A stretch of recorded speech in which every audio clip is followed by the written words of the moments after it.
Hi everyone, welcome back to my channel. This is part 2 of a question and answer video that I did. I asked on my Instagram you guys to ask me absolutely anything, and I said I would provide as many answers as possible, and I answered almost every question. I answered a lot. So this is part 2. If you didn't see part 1, make sure to click down below. I'll have that video linked. Watch part 1, watch part 2. Lots of good questions and answers. Thank you guys for participating. And as always, if you want to go ahead and press subscribe, you'll be notified next time that I post a video. So sit back and enjoy the answers, and I'll see you at the end. Alexis wants to know, do you still feel pressure to look a certain way or show up in a certain way? And I like that you asked both of those questions. I think previously I have felt pressure to look a certain way, being a bikini pro, someone that's competed for years, and when my body was going through a lot and I was post-show and I got food poisoning and I went to the ER and I had fluids in me from getting really bad food poisoning, but it was also post-show, so my body, it was just literally going through havoc. It was going through hell, and it was really hard to not look the way that I had worked so hard for. And I did feel outside pressure, and I feel like some of the pressure though was what I just had in my head that other people had expectations of myself that may or may not have been true, but I really just had to let go of those. And in that season of not really feeling comfortable, I had to learn to love myself regardless of what I look like and change my reason of why I was doing everything. I had to continue working out because it was what was best for me. It's something that I love. It gives me a stress relief. I had to change my reasons. Then, do I feel pressure to show up a certain way? I think at times throughout my entire journey of being on social media, I've definitely felt this a few times that what am I gonna do to be positive and motivational today? But I don't feel positive. I don't feel any of that today. Like, it's a hard day. And I think those are actually the most important times to show up, because I am someone that is like happy and positive and grateful, and I look for the best in everything. But I'm human and I go through hard times, and I have times when I feel negative and times when I feel really sad or really lonely or whatever it is. Like, I still feel those, and I think in those moments it's even more important to show up and show that to people in a way that can just let people know, hey, like, I'm human too. Ashley wants to know, what area in LA would you recommend someone stay who's visiting for the first time? If you're visiting for the first time, I would say stay in Santa Monica, Marina del Rey, Playa Vista. Would stay in Venice if it's like a safe part of Venice, and maybe if you're with somebody else. Venice is really not that safe, like, at all. And even as a local that knows what they're doing, like, I lived there for a year. I wouldn't recommend like a girl that's coming by themselves to stay there, to be honest, unless it's like, for sure it's like a really safe hotel with like security and whatever. It's just not the safest area. So I would say Santa Monica or Playa Vista. Max asks, what is your favorite pop chips flavor? And it's definitely I think it's just called spicy or hot. It's the one that tastes like Flaming Hot Cheetos, because Flaming Hot Cheetos was my guilty pleasure when I was like in high school. Shay Pritch asks, favorite Icon meals? If you guys don't know, Icon Meals is a meal prep service. So they prep all your meals for you, and it's not just like the regular bodybuilder style meals. They make things like steak quesadillas or enchiladas. They make lasagna. Why am I blanking on all the meals I do? They make so many meals. Go check out iconmeals.com and you'll see all the different kinds of meals they make. Beef ravioli was really good. Kobe beef burgers. They have all sorts of stuff. Favorite one? Probably anything with Kobe beef. Jenna asked, if you could do anything and money wasn't an issue, what would you do? I would do YouTube and podcasts.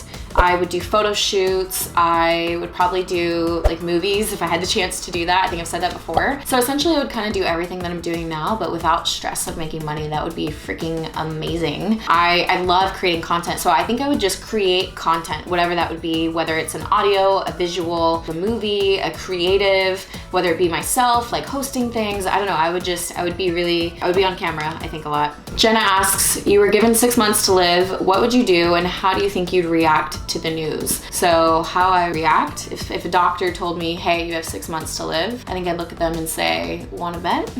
Yeah, and realistically, say that they tell me I have like terminal cancer, no matter what, I'm dying in 6 months. Number one, I would tell them that they are not God and they do not control when I live or die, only God does. And number two, I would love really hard on my family and people around me and people that I care about. I would show up in the world like no other. The amount of content and stuff that I would want to put out, I think I would ask for maybe some sponsors to like help me out, because what I would want to do is I'd want to be creating content like every single single day for you guys. I'd be wanting to get a message out there and just everything that's in me that I know I can provide for people. I'd want to do that a lot. Like I would just want to make my impact so huge in the 6 months. Let's say that I did die at the end of those 6 months. It would just be so impactful that people's lives would be changed and they would go change other people's lives because of it. So I would make for damn sure that I would make a long lasting impact in those 6 months. And thank you for asking that question, because I think that just really gives me focus as I'm, voicing this right now, that it's exactly how I need to love right now. Nothing is promised. Who knows if I'll live 6 months? I haven't been told by a doctor that I'm not gonna live, but who knows? So why not do those things now? Why not be that meticulous about it now?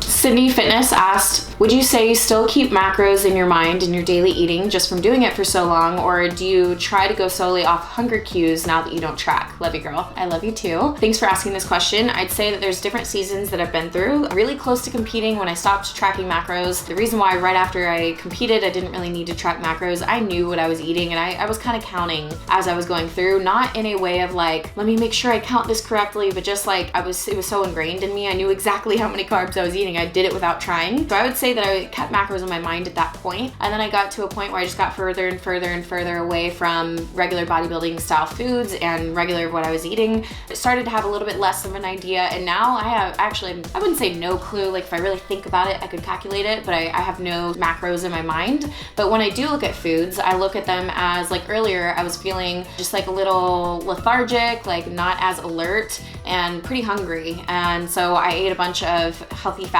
I ate almonds and pecans and cashews, and after eating those healthy fats, I felt so much better. So I use the knowledge of macros, I use it as a tool to help me in my everyday life. Karen Nicole, one of my best friends, says, love this photo and you. Oh, thanks, girl.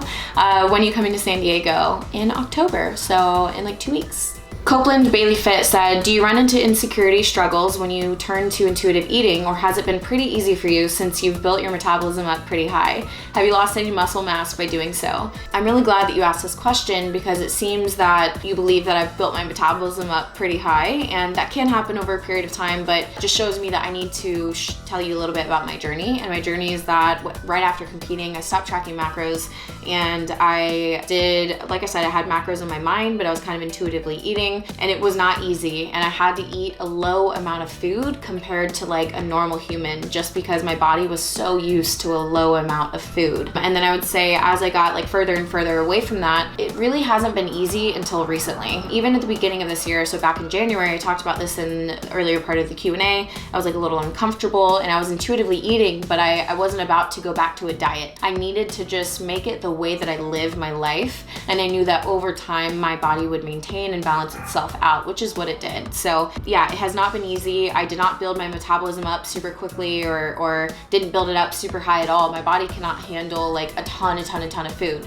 Now, like it's a normal amount of food. I feel great. I think if I were to track my macros, it'd be a great amount of food for sure, especially coming from a bikini competitor. So I'm not hungry and I'm not struggling in that sense. Copeland Bailey also asked, have you ever thought about going plant-based? I'm definitely not opposed to it. I definitely just really love the meats that I eat right now. I don't know, I haven't really considered that as a lifestyle change, but I have been inspired by some of my vegan and plant-based friends to try to do a little bit more of my part. And so now I've started to incorporate one vegan meal a week at least, or choose some vegan options versus like choosing protein when I'm at like the Whole Foods salad bar. I'll choose like falafel or something along those lines. So I'm trying to do a little bit more of my part, but no, it's not really a lifestyle change that I've decided to make just yet. Lil Dodson asked, what's the most embarrassing thing that happened to you when working out? Oh my gosh, I usually on the spot cannot remember embarrassing moments, but this moment literally just came to me immediately. And it was, I was doing a CrossFit workout. So I was at a CrossFit gym doing a CrossFit workout, and I was wearing those like Nike runner shorts, I believe. I think that's what I was wearing. And we were literally in the warm up, and I used to ride motorcycles. I don't know if you guys knew that, but I rode a Ninja Kawasaki. So I rode my motorcycle there, I'm doing the workout, and then the trainer, she was a girl thankfully, and she was like,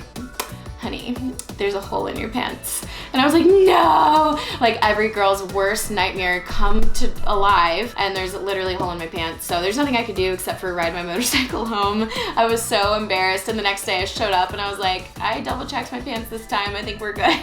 But it was so embarrassing, but like no one cared at the end of the day. DG0427 asks, what advice do you have for first-time competitors to avoid post-show binge eating and excessive weight gain? I'll say that I've done post-show few different ways. So there are a bunch of different methods out there. People believe in different methods post-show. I would say my best advice is to, number one, still work with your coach or somebody that you trust or love, and have somebody hold you accountable on a weekly basis. Let's say that you do post-show binge the first week, but you have to check in with your coach that first week and you're brutally honest and say, like, I'm really struggling. I'm like post-show, overeating or whatever you want to call it. I'm really struggling in this. If you have that accountability, they can help you move forward and say, okay, well, I had you tracking your macros and you clearly did not track your macros. So maybe doing a meticulous reverse diet tracking your macros, maybe that's not the best protocol for you personally. Maybe we need to try something different, and you and your coach can kind of experiment with what is the best way for you post-show.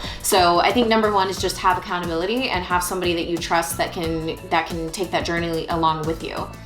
Jarrett and a few of the other First Form guys want to know when I'm coming back to St. Louis. As soon as First Form will have me, I will be there. I miss you guys so much, I seriously do. Amelia Noel, is Amanda dating your brother? No, absolutely not. It literally is like a brother-sister relationship, but I think it's kind of funny.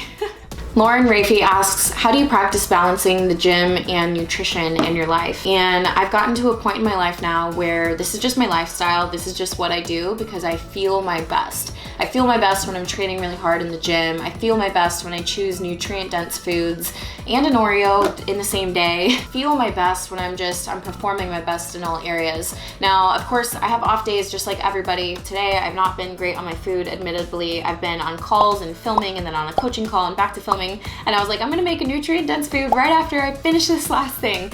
I have ups and downs just like you, but the reason why I do this on the most consistent basis is because it's just how I feel my best. I do it to feel good, to function well, to think well, to be a more positive human. I'm a much more positive human when I'm fueling my body right and I'm staying active. If I'm not working out, not going for walks with Vinny, and feeding crap to myself all the time, I'm lethargic, I'm probably moody, I don't know, just like not great to be around and not great to myself. So I really like to be kind to myself, and going to the gym is being kind to myself. Buying expensive like vegetables for myself and cooking them is being nice to myself because it makes me feel good, as well as buying the Oreos and eating the Oreos too. Blair Hursley, a good friend of mine, said, when can we have a FaceTime date? I miss you too. And she also asks, what do you do when you're experiencing burnout? How do you get back in the groove? I think when you experience true burnout, you're overworked, you've been doing the same thing forever, you're bored, you're overworked, you're tired, you're lethargic, maybe your sleeping's off, take a break. Literally just take a break and let yourself relax and focus on something completely different for a while. And maybe that focusing is focusing on relaxing and just letting your body get back to like a normal baseline, especially if you're going in the gym and you're feeling burnout because your body doesn't always feel good when you're training and you don't have that like excitement when you're training. Obviously you can do things like switch up what you're doing. So let's say you're doing all bodybuilding style workouts. Maybe try putting some plyometric or some full body, or go to a boxing class, go to a spin class, try Zumba if you like Zumba. And if you don't know, try it and you'll find out if you like it or not. Try different things. But I think my number one advice, especially for someone who's been training for a long time and is always consistent, always working hard, is you might just need a break. You might just need a full week of not lifting. Like choose to go on walks instead, ride your bike, do things you wouldn't normally do, but like take a break and let your body relax. That's probably what it needs. Veronica wants to know when I'm coming to Amsterdam. Hopefully soon. I love Amsterdam. Such a great city and it's so beautiful. And it would be great to see you and Ryan, of course. Try Bikini 40 asked, does your dad have a podcast? He is so inspirational, just like you. And I think it's actually, if you think I'm inspirational, that would be I'm inspirational like him, because he kind of led the way. A lot of what I get is from my dad. He's absolutely incredible. And he doesn't have a podcast, but I think he needs one. He's kind of old, okay? And he doesn't really know what he's doing with technology. And don't get offended if you think that you're in the category as him. He calls himself that, so. And he's my dad, I can call him old, come on. Heavy metal lifter Parth, can I take you on a date? And John Black gives him his blessing. No, I will not be going on dates with any other guys right now. I am dating and in a committed relationship. So So thank you, I'm very flattered, but no thank you. Nina, can you come and please bring Vinny to Christmas? I will absolutely bring Vinny. John Black says, what do you think is the most important thing that pushed you to become who you are today? I think what pushed me to become who I am today is the hardest moments of my life and all the struggles that I went through. All of those really hard times in my life, from when I was little all the way until last year, till recently, like all of the hardest moments of my life were the best teaching moments, and they presented the biggest opportunity for growth. And now I realize that through all of the really hard things that I've been through, I'm able to relate to that many more people. Like somebody that's dealt with this, if you've dealt with that, you know what it feels like. You can relate to that person. And I feel like I am on social media and I'm in this, position of influence for a reason. I went through those things and those hard struggles for a reason. And I think it's to be able to speak to those people more because I do have this platform. So it's definitely the hard moments in life. So if you're in a hard moment of life right now, just know this is such a great opportunity for growth. It doesn't take away from the pain. It doesn't take away from how hard whatever it is that you're dealing with. But I promise you don't just have to have hope that this will pass. It 100% will pass. It's been proven. This is not, don't view it as your new reality. You are not stuck in this miserable pain. You're not stuck in this hard part of your life. It's literally just a portion of your life, and it's a small portion. It's not going to be that long compared to your overall life. So keep pushing, get through it, and I promise things will get better. That's gonna wrap up part 2 of my question and answer. Thank you guys so much for joining. Make sure to press like if you enjoyed the video or appreciated that I answered a ton of questions. I tried to do my best job for you guys. So give it a like, make sure you're subscribed, and I'll see you for the next video.